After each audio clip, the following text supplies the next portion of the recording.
Sejam todos bem-vindos e bem-vindas à quinta aula da oficina Conceitos do Audiovisual da Casa Sephora.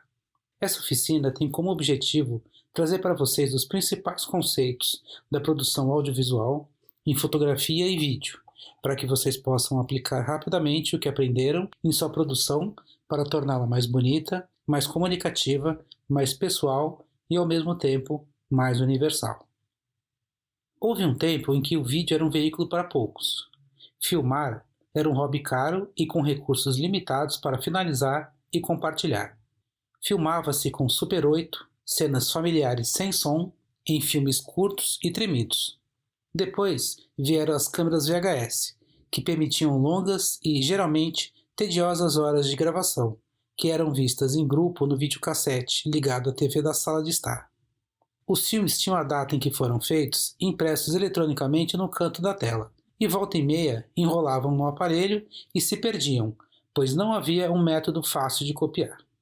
O ritmo do desenvolvimento tecnológico rendeu um período mais curto de reinado às filmadoras digitais, que hoje em dia são superadas em qualidade pela maioria dos celulares.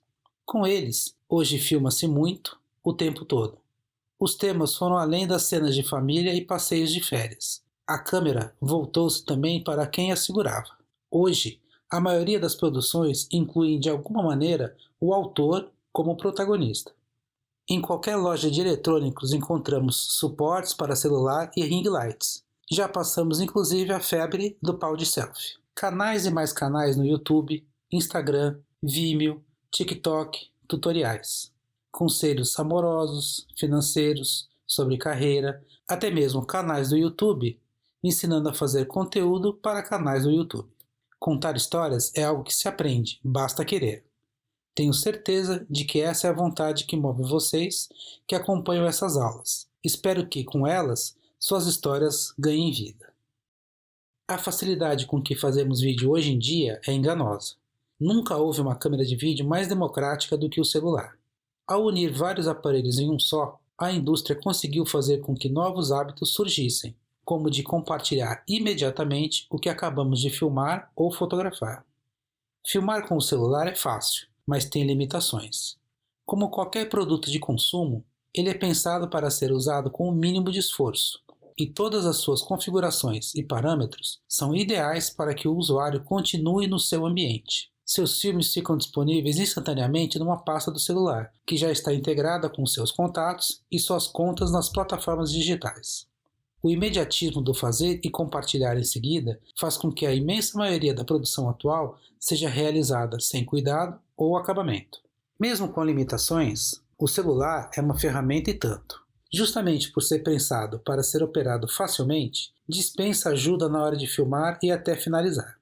Podemos começar a produzir aos poucos e aumentar a complexidade da nossa produção a partir da confiança e da intimidade que será desenvolvida com o aparelho.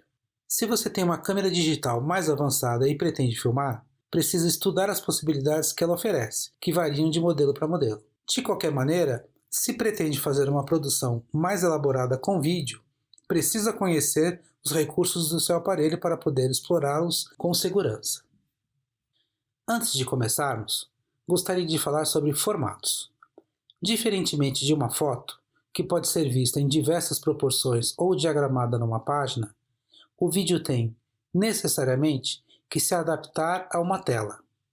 Pode ser a tela do computador, do celular, da TV, mas sempre será necessária uma tela para exibir um vídeo. Ao longo da história, foram usados muitos padrões de exibição, primeiro para o cinema, depois para a TV e o vídeo.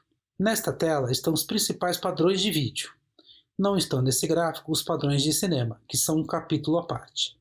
Se um vídeo é exibido numa tela que tem proporções diferentes da sua, precisa ser adaptado. A adaptação é feita com a aplicação de faixas nas áreas em que há espaço sem imagem, que recebem o nome de letterbox, quando estão acima e abaixo da imagem, como quando adaptamos sem corte um formato longo como o CinemaScope, que a proporção é de 2.66 para 1, para o HD, que é de 16 por 9, ou Pillar Box, quando as barras ficam aos lados da imagem, como quando adaptamos uma produção antiga em 4 por 3 para HD 16 por 9. Há diferentes formas de capturar e exibir os sinais de vídeo, relacionados ao tamanho do quadro e à forma de capturar e exibir as imagens. A especificação dos formatos inicia com o número de linhas que formam a imagem: 480, 576, 720, 1080, 2160. Nesse último caso, é mais comum a denominação 4K. Depois do número de linhas, aparece a forma de renderização da imagem, que pode ser I, do inglês interlaced, ou entrelaçado em português, ou P, de progressive, progressivo ou desentrelaçado em português. A imagem entrelaçada é aquela em que a captura é feita de forma alternada entre as linhas, divididas em grupos de pares e ímpares. Assim, um campo da imagem é formado somente pelas linhas pares. O próximo é formado pelas linhas ímpares, e devido à persistência retiniana, eles são percebidos como uma imagem só. A imagem progressiva é escaneada de uma só vez em todas as linhas. Por fim, a indicação 25, 30, 50 ou 60 indica a quantidade de campos capturada por segundo. Imagens captadas em 25 ou 50 quadros por segundo são usadas no padrão europeu PAL, enquanto as taxas de 30 e 60 são usadas pelo padrão americano NTSC.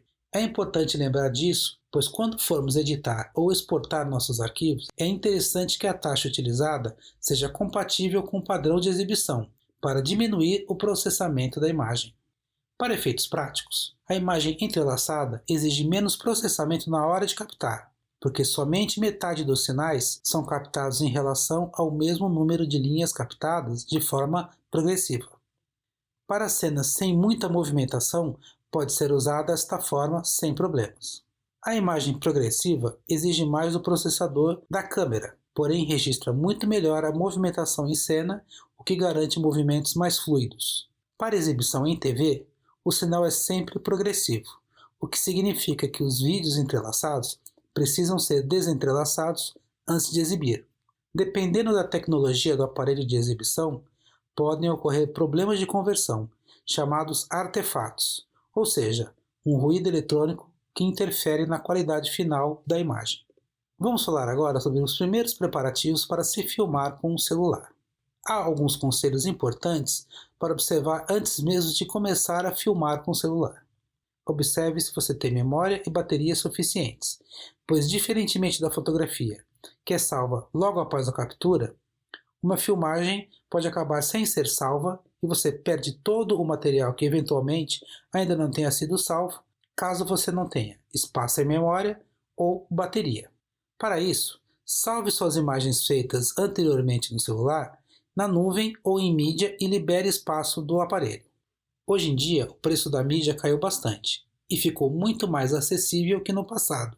Mas uma conta no Google, por exemplo, já vem com 15 GB de armazenamento gratuito. Um cartão dedicado aos seus projetos em vídeo também é uma opção para facilitar exportar o material depois de feito.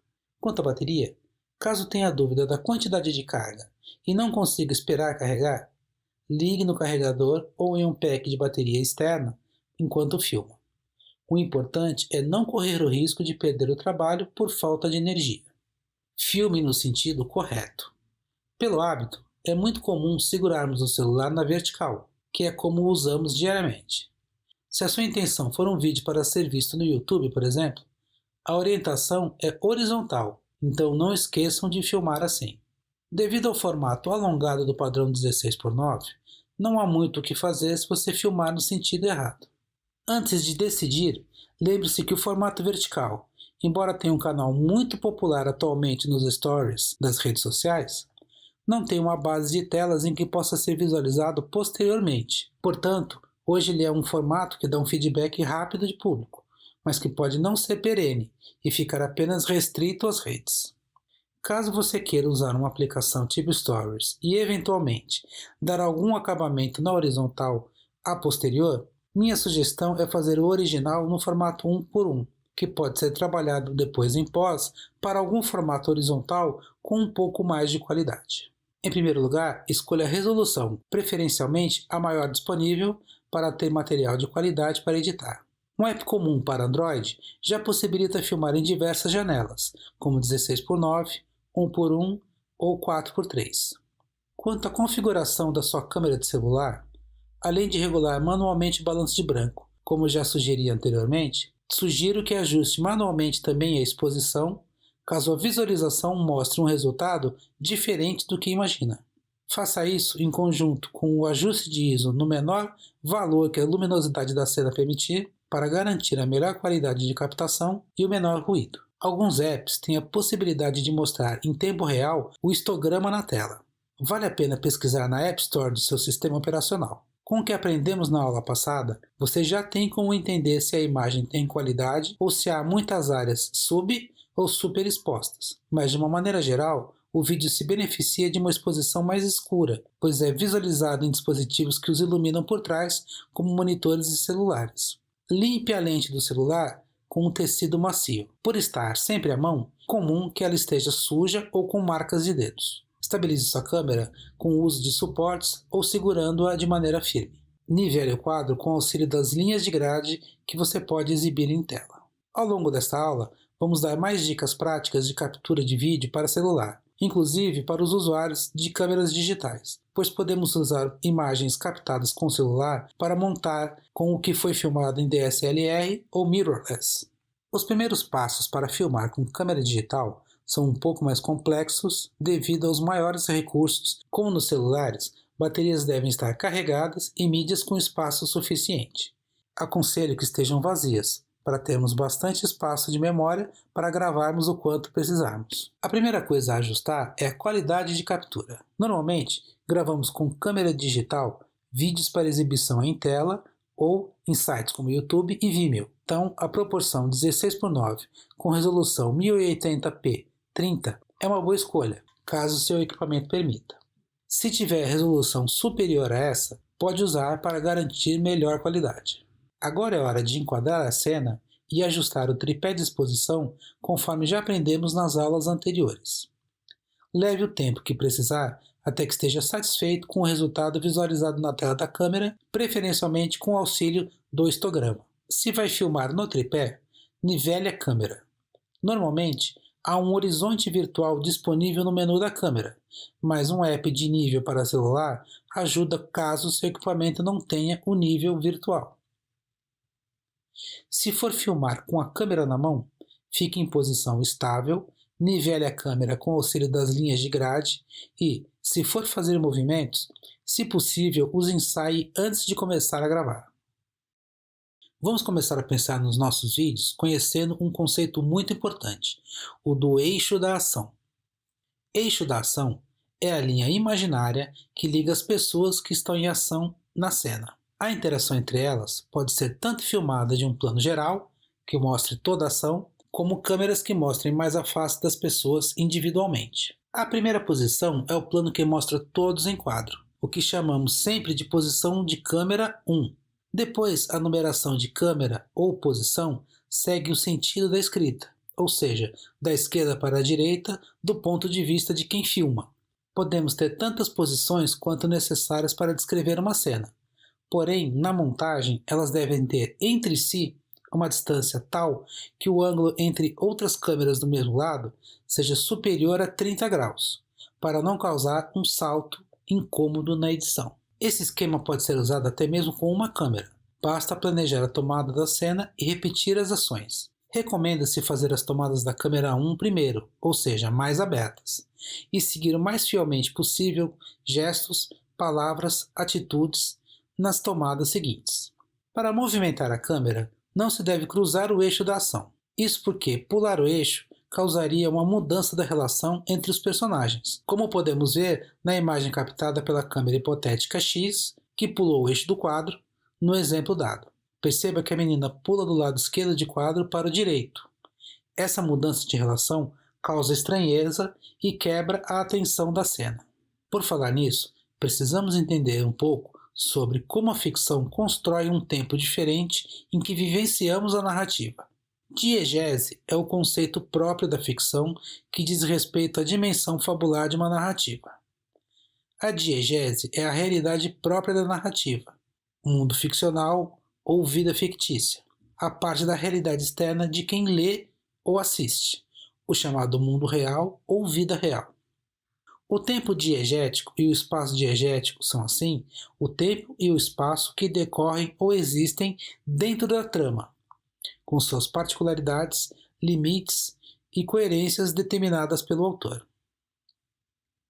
No cinema e em outros produtos visuais, diz-se que algo é diegético quando ocorre dentro da ação narrativa ficcional do próprio filme. Por exemplo, uma música de trilha sonora incidental que acompanha uma cena faz parte do filme, mas é externa à diegese, pois não está inserida no contexto da ação. Já a música que toca, se um personagem está escutando rádio, por exemplo, é diegética, pois está dentro do contexto ficcional. A conceituação inicial de diegese já aparece em Platão, que separava a narração em terceira pessoa, diegese, da encenação ou narração em primeira pessoa, ou mímese, mas sua forma atual de entendimento abrange ambas e prende-se nas formas de criação desta realidade própria da ficção.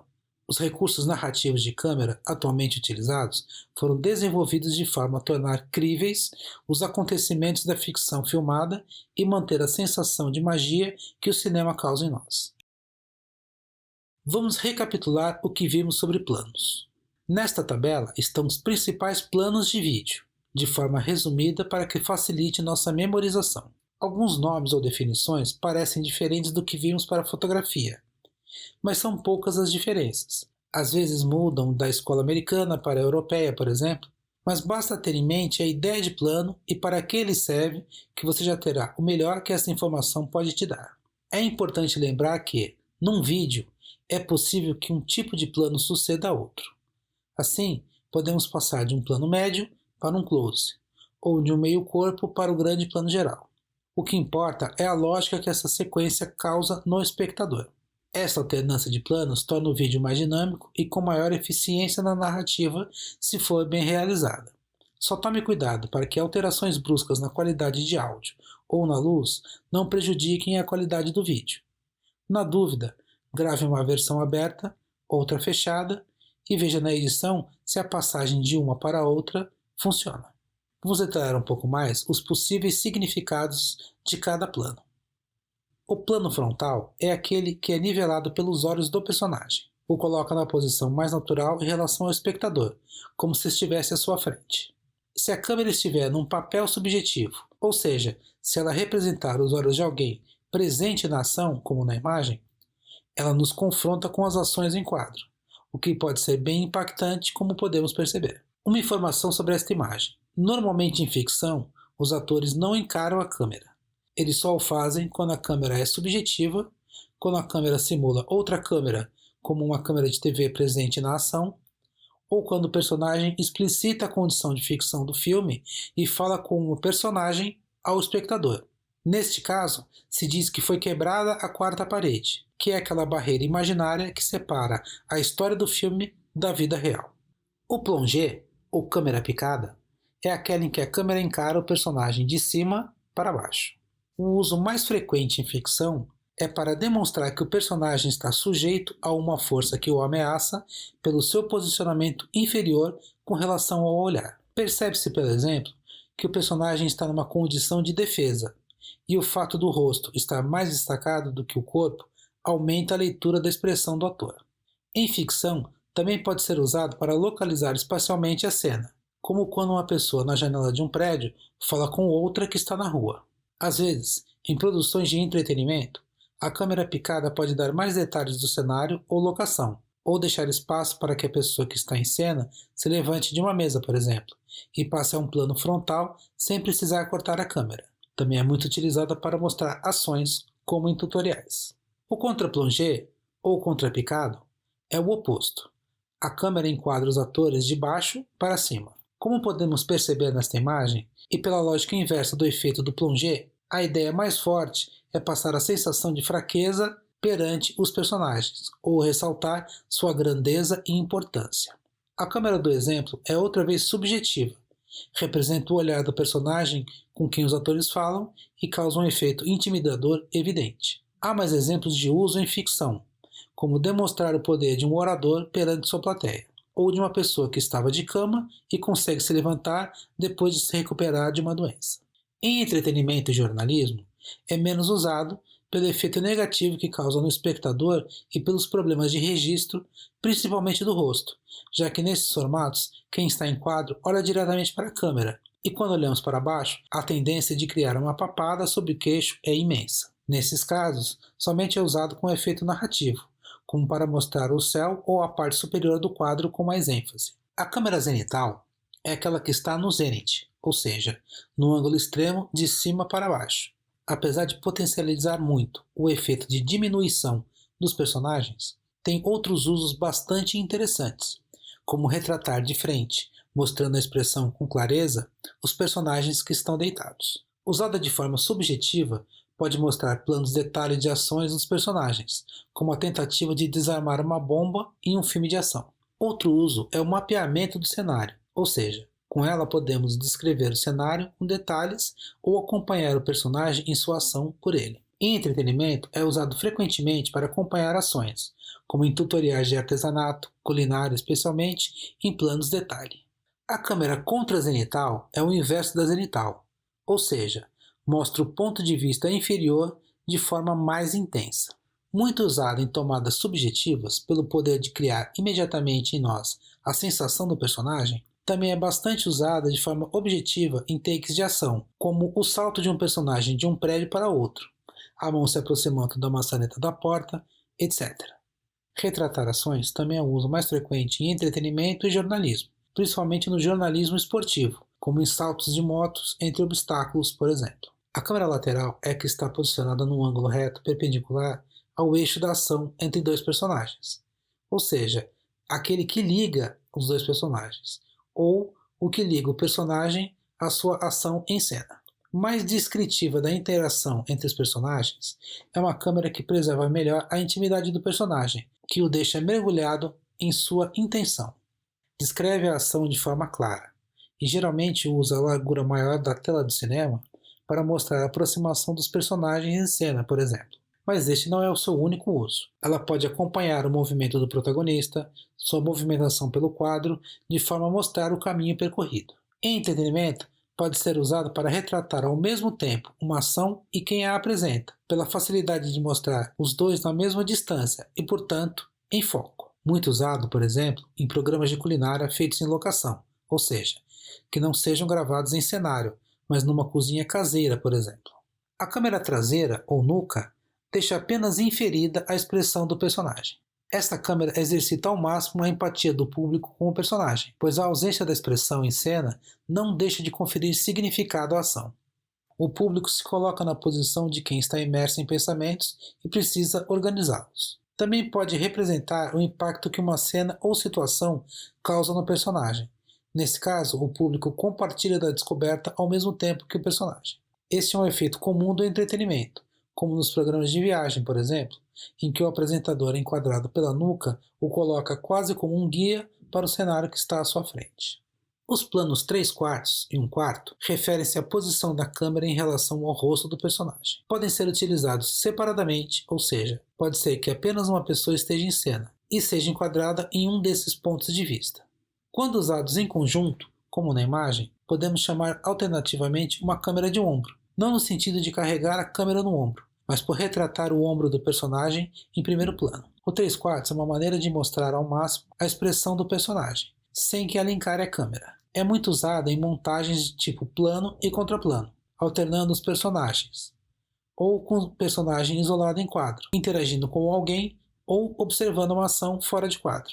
Em ambas, é importante registrar a direção em que o olhar da personagem está, para evitar erros de continuidade, mas disso trataremos um pouco adiante. A câmera a 1/4 pode tanto ser usada como a câmera de nuca, como pode ser usada em conjunto com a câmera 3/4. Em entretenimento ou jornalismo, esta câmera é muito usada para mostrar uma entrevista, por exemplo, para mostrar a interação entre entrevistado e entrevistador. Esse slide é para ser memorizado. É muito comum que as pessoas se refiram a qualquer movimento de câmera como pan, o que é incorreto. Vamos explicar um pouco mais sobre cada um deles. Dolly é o movimento da câmera em direção à cena. Aproxima o olhar como se avançasse em cena. Movimenta o quadro, traz novos elementos, concentra a ação. Pan é um movimento lateral de um lado para outro, girando sobre o eixo da câmera. É chamado assim porque constrói um panorama da cena para o público. Descritivo, pode também acompanhar o percurso de uma pessoa em cena. Truck é um movimento lateral de um lado para outro, seguindo uma linha paralela ao personagem. Acompanha uma ação em cena ou descortina um cenário ou um percurso. Pedestal é um movimento de cima para baixo ou vice-versa, no mesmo eixo da câmera. Acompanha movimentos ascendentes ou descendentes, da mesma maneira que o truck faz no sentido longitudinal. Por fim, o roll, também chamado de Dutch, é um movimento que quebra o horizonte, ou seja, gira no eixo da lente, desnivelando o quadro, usado para demonstrar estranheza ou vertigem. Todos os movimentos descritos podem ser feitos isoladamente ou em conjunto com outros. Em cinema e TV, há equipamentos como gruas, travelings e cabeças de tripé que auxiliam nesses movimentos, mas nada impede que você treine esses movimentos para fazê-los com a câmera na mão. Os movimentos de lente proporcionam uma mudança de plano sem necessidade de corte, o que pode facilitar para quem não dispõe de uma equipe com duas câmeras, tempo para encenar duas vezes a mesma cena ou simplesmente quer dar movimento à cena. O zoom in é um movimento de aproximar o personagem sem mudança de câmera. Partindo de uma cena aberta, que pode ser em plano geral, americano ou médio, fechamos o quadro sem movimentar a câmera pelo aumento da distância focal numa lente zoom, ou diminuindo o quadro de captação de um celular. Ele produz o efeito de passar do entendimento do ambiente para uma maior atenção à expressão e mensagem do personagem, muito usado em passagens jornalísticas ao mostrar um determinado contexto e fechar no repórter para que os dados por ele apurados sejam ouvidos com mais atenção. O zoom out produz o efeito inverso. Partindo do personagem, abre progressivamente para mostrar o ambiente. Pode partir de uma expressão de medo para mostrar um entorno ameaçador, ou de uma expressão de alegria para abrir para uma festa. No jornalismo e entretenimento, tem a mesma função. Partindo de um texto introdutório em câmera fechada, abre o quadro até que possamos ver o ambiente e fechar a conclusão de forma visual. Como dito anteriormente, todos os movimentos descritos podem ser feitos isoladamente ou em conjunto com outros. A câmera na mão tende a dar um movimento bastante orgânico à filmagem. Funciona muito bem com celulares ou digitais, com lentes grande-angulares ou normais. Já com as meia-teles e teles, as imagens podem ficar tremidas se não forem operadas por alguém muito experiente. Para entender como fica a imagem de uma câmera na mão, basta lembrar de filmes como Cidade de Deus ou Tropa de Elite, que usaram bastante esse recurso. Para quem não dispõe de muitos recursos, há uma série de maneiras de obter estabilidade. Já se falou aqui genericamente dos tripés, mas precisamos diferenciar os tripés de vídeo dos destinados à fotografia. A primeira diferença é a cabeça, que no tripé de foto pode ter até 3 movimentos, enquanto uma cabeça de vídeo tem somente 2, pan e tilt. A fluidez do movimento da cabeça, que influencia no movimento em vídeo e normalmente pode ser regulada para mais ou menos pesada. E a manopla de movimento, com uma barra que ajuda a dirigir o movimento sem tocar na câmera. Por fixar uma câmera que pode estar em movimento, é preferível que o tripé seja pesado ou que aceite um lastro, normalmente preso por um gancho na coluna central. Isso evita que ele se movimente ou trema quando operamos a câmera. Por fim, deve ter algum mecanismo para nivelar a cabeça ou, pelo menos, um nível na parte superior, sendo que nesse caso o nivelamento deverá ser feito pelo ajuste da altura das pernas. Na imagem, escolhi propositalmente um tripé de vídeo amador, de baixo custo, mas que já dispõe de recursos como os citados, além de um engate rápido para a câmera, uma cremalheira para levar a coluna central e uma alça de transporte. Monopés também são uma boa opção, dão uma imagem mais solta, sem ser tão rígida quanto o tripé. Há monopés que têm pequenos pés auxiliares que ajudam na estabilidade. As cabeças de vídeo também podem ser acopladas aos monopés. Tripés e monopés podem receber celulares para filmar. Basta comprar um adaptador que se encontra facilmente em lojas de celular. Normalmente o adaptador vem com um pequeno tripé de mesa.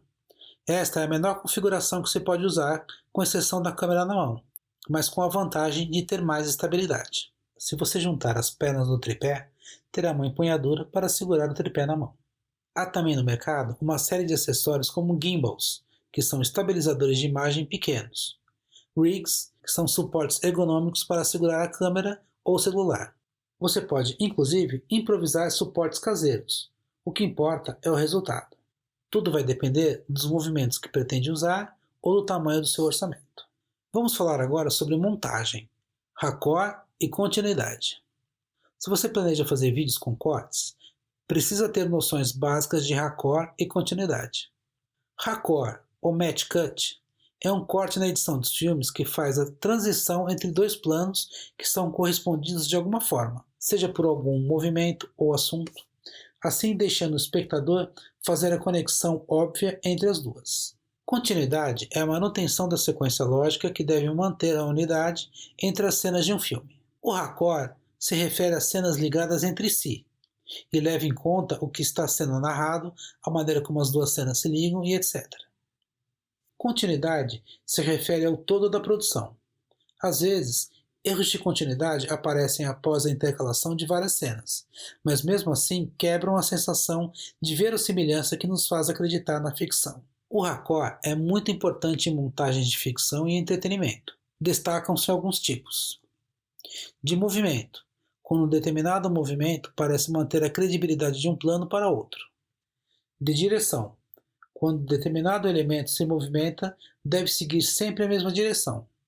Se no primeiro plano ia da direita para a esquerda, no plano seguinte tende a apresentar o resultado nessa direção, até que o movimento do elemento indique o contrário, uma parada ou um cruzamento, por exemplo, ou uma mudança de direção em quadro.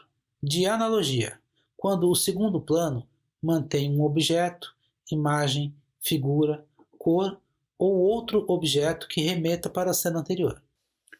Há também o faux raccord. Dá-se esse nome perante uma sequência em que, aparentemente, os dois planos não têm conexão entre si. Esse efeito é criado para criar uma dúvida no espectador, de modo que ele crie suas próprias conexões ou que ilustre uma série de fatos aparentemente desconectados entre si. Na continuidade, é preciso ter muita atenção a detalhes em cena, que muitas vezes são gravadas com um tempo imenso de intervalo, mas que são montadas no mesmo produto. Alguns cuidados básicos de continuidade são: cuidado com a direção de entrada e saída de cena das pessoas. Se uma pessoa sai para a direita de quadro, se for entrar no mesmo ambiente, deverá entrar pelo mesmo lado. Se sair deste ambiente para entrar em outro, deverá entrar pelo lado oposto. Atenção a detalhes do figurino como botões, golas, etc., que devem estar no mesmo estado em que a cena anterior. E os props, que são todos os objetos cênicos que o ator ou apresentador toca ou usa. Detalhes de caracterização como cabelos, suor, maquiagem, etc. Costumam ser muito variáveis e podem denunciar o intervalo entre as gravações. Continuidade na atuação. Falhas de continuidade na atuação, como gestos, poses, tom de voz, marcação de cena, também são frequentemente notados facilmente na montagem. Observe a posição dos objetos em cena. Mesmo distantes, podem denunciar a falta de continuidade. Continuidade de luz, principalmente em externas, onde é mais difícil controlar a iluminação. Pode-se gravar um plano no sol, por exemplo, e na hora do contraplano o tempo ficar nublado. Para evitar problemas de continuidade, vale usar e abusar de registros, como fotos digitais, prints de tela, etc., para manter a melhor fidelidade ao que já foi gravado. Vamos falar brevemente agora sobre áudio. Um áudio de qualidade melhora qualquer produção, mesmo as caseiras. Porém, captar um áudio com excelência é uma tarefa das mais complicadas, equivalentes a uma captação de imagem, e exige equipamentos tão caros quanto os bons equipamentos de imagem. Vamos entender primeiro um pouco mais desse universo. Os microfones são classificados quanto à sua diretividade. Podem ser omnidirecionais, unidirecionais ou cardioides e bidirecionais. O microfone omnidirecional capta os sons vindos de todas as direções. O microfone unidirecional capta melhor os sons que vêm pela frente e tende a rejeitar os sons vindos de trás. São subclassificados em cardioides, supercardioides e hipercardioides. O microfone bidirecional capta bem os sons que vêm pela frente e por trás, mas rejeita os sons vindos das laterais. Os microfones também possuem diferentes níveis de sensibilidade. Os microfones mais sensíveis são chamados de macios, e os menos sensíveis são chamados duros. O microfone dinâmico é considerado duro em comparação ao microfone a condensador.